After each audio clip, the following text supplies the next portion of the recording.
Hi guys, जैसा कि आपने थंबनेल के माध्यम से आपको समझ आ गया है कि आज हम किस बारे में बात करने वाले हैं। जी हाँ, आज हम एसक्यूएल सर्वर में डेटा को इंपोर्ट कैसे करते हैं। एक्सेल की जो सीट है हम डेटाबेस में अपने एसक्यूएल सर्वर में कैसे ही इंपोर्ट कर सकते हैं। तो बहुत ही आसान तरीके से, शॉर्टकट तरीके से मैं आपको बताऊंगा, बिना किसी क्वेरी लिखे हम डेटा को कैसे एक्सेल में, एक्सेल का जो डेटा है हम एसक्यूएल सर्वर में ला सकते हैं। तो सबसे पहले मैं आपको बताऊंगा जो डेटा हमें, एक्सेल वाला डेटा जो हमें अपने सर्वर में लाना है।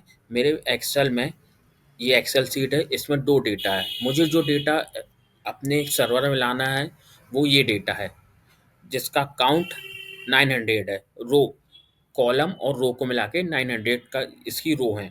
तो जैसे कि मैं लाइव सर्वर में आ चुका हूँ, बिना किसी टाइम वेस्ट किए मैं सीधे अपने डेटाबेस में, जैसे कि अगर आपका मल्टीपल डेटाबेस है तो आप पहले डेटाबेस सिलेक्ट कर लें किस डेटाबेस में जाना है ये डेटा। तो जैसे ही मैं डेटाबेस में सिलेक्ट करता हूँ, लेफ्ट लेफ्ट क्लिक करता हूँ, तो इसमें एक न्यू विंडो ओपन होती है। जैसे कि आप देखें, new window, new slide open हुई है। इसमें टास्क नाम से एक ऑप्शन आया है। टास्क में जाने के बाद इनपुट डेटा का ऑप्शन एक आया है। इनपुट डेटा में जैसे ही हम क्लिक करते हैं तो एक न्यू विंडो ओपन होती है, जिससे हमसे पूछा जाता है कि ये डेटा सोर्स क्या है। तो हमारा जो डेटा सोर्स है वो है एक्सेल में। अगर आपका किसी और डेटा सोर्स है तो आप उसमें क्लिक करके वहाँ से आप अपना डेटा को इंपोर्ट कर सकते हैं। जैसे ही हम एक्सेल पे क्लिक करते हैं तो हमसे एक्सेल फाइल का पाथ पूछता है। तो हमारा जो पाथ है वो डाउनलोड में है। तो हम जैसे ही हमारी एक्सेल सीट का जो नेम है डाउनलोड डेमो है, तो हम डेमो में क्लिक करते हैं और यहाँ पे ऑटोमेटिकली ही उसका पाथ एंटर हो जाता है। और मेरा जो एक्सेल का वर्जन है वो 2007 2010 है। तो हम जो हमारा ऑटोमेटिक फिल हो जाए। अगर आपका किसी और वर्जन है तो आप इसमें क्लिक कर सकते हैं।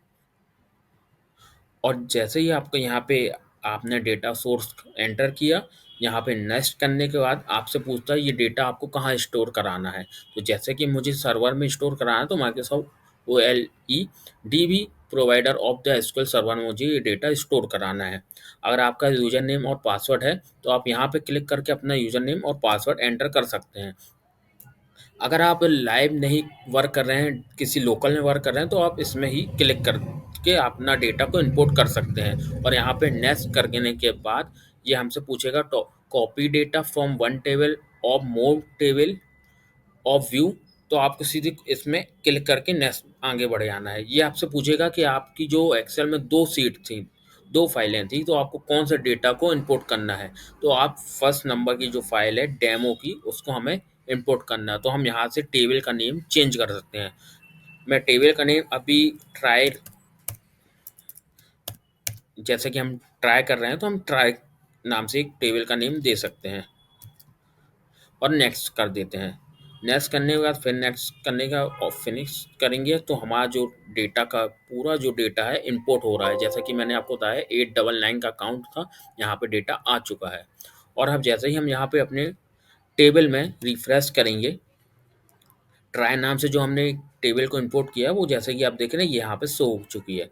तो यही टेबल हम यहाँ पे उठा के डायरेक्टली कॉपी करेंगे और एग्जीक्यूट करेंगे हम क्वेरी। तो ये डेटा हमारा यहाँ पे शो हो चुका है। जैसा कि आप देख रहे हैं 899 आपका काउंट है। तो यही बिना किसी क्वेरी के हम ये डेटा को इंपोर्ट कर सकते हैं। अभी ये डेटा बहुत ही कम है। अगर आपका डेटा लाखों में है, करोड़ों में है, तो इसी फॉर्मेट से थ्रू आप अपना डेटा को इंपोर्ट कर सकते हैं। ऐसी और इंटरेस्टिंग वीडियो के लिए आप मेरे चैनल को सब्सक्राइब करें। और thank you for watching this video.